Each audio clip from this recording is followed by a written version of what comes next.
Welcome back, Endgame community. I'm Pierre, here to break down some waiver wire options among hitters for week 8 now of the fantasy baseball season, so let's get right into it. Let's start with a blast from the past, and that is somebody who was on fire the first couple of weeks of the season, got injured, cooled down considerably, and now apparently is blazing hot again. That's Joc Pederson of the San Francisco Giants. So you probably heard about his monster, ridiculous 3 home run, 8 RBI game, in which the Giants came back in the 9th inning, walked it off. Pederson was part of that rally too in the RBI single. He followed it up with another home run. So I think it's safe to say he's back. Look, that injury obviously took him out of his groove, and then he wasn't himself for a while. Maybe he was pressing, maybe he's still bothering, but whatever the case is, he's back to his hot hitting ways. You've got to pick him up, right? Even if it doesn't last forever, which it won't. The power surge is well worth it. There are just so few players who are providing home runs at a high pace this season, and now another one, Giancarlo Stanton on the IL, sadly, again. And so, again, that power outage is real in 2022. Joc Pederson, if he's still out there, you've got to get him, even if you don't need an outfielder. Just go grab him for right now. All right, another blast from the farther past. You remember the Rookie of the Year for the American League back in 2020? That would be Kyle Lewis of the Seattle Mariners. That seems like a long time ago, and we all wish we could forget 2020. But Kyle Lewis didn't. That was his highlight because after that Rookie of the Year performance where he really jumped on the scene with the Mariners, he was injured, missed a lot of the end of last season after slumping terribly. Not a good 2021 at all. He's finally back, hasn't even played yet until just now. Lewis rehabbing, working his way back, and here he is. Went 2 for 4 in his debut, and he's going to be a staple in that Mariners offense, especially now that Jared Kelenic has been sent down for the time being. Now, one thing with Lewis is a lot of people are pointing out late in his Rookie of the Year campaign, he had a lot of very good batted ball luck. He was overachieving a bit. He did start to regress towards the end of that season. He's got big power, but he's not necessarily a perennial 30 home run hitter just because he doesn't lift the ball as much as you'd like with his big frame. He's somebody who's really more of a line drive hitter than a fly ball hitter. But that said, I think he can provide average. I think he will provide a decent amount of power, and that Mariners offense is a lot better than it was 2 years ago. He'll fit in nicely. He is a talented player, so he's definitely worth a stash at the very least or a pickup if you need it. Another power hitter that's on the shelf is Hunter Renfroe in Milwaukee. He just went on the injured list. Tyrone Taylor is going to really fill in, even though he's been basically getting regular at-bats throughout most of the year, but now he's established well into the everyday lineup. They're hurting too with Willie Adames already in the IL. So this is a team that's doing well, but could use a boosted offense. Well, Taylor is providing it. Now with those guys out, he's kind of picking up the slack. And now he's got a chance to really hit a little bit higher in the lineup and provide some of the thump that they've been missing.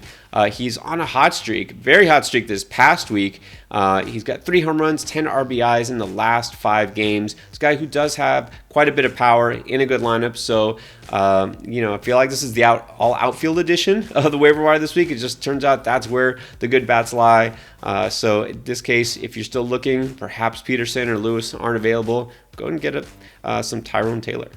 Now, a young player who's definitely benefited from injuries in San Francisco, that's Luis Gonzalez. And he has been surprisingly effective. He's a guy who's hitting now .338, and he's earned it with a .374 WOBA. He's somebody who doesn't strike out much at all. Got really good eye, so that's a good sign for future success. I mean, he came up hitting right away, and he hasn't stopped yet. He's provided a little bit of thump, but also 3 steals just in limited time. That's encouraging because steals are also very hard to come by these days. So he's a guy that, hasn't got a lot of fanfare compared to guys like Ramos or other prospects in their farm system, but he is producing this year, and it looks like he's got pretty much everyday at-bats in his future, especially if he keeps producing like this. So go ahead and pick up Luis Gonzalez. I've gotten him a couple of leagues, kept him in my lineup, and I've not been disappointed so far.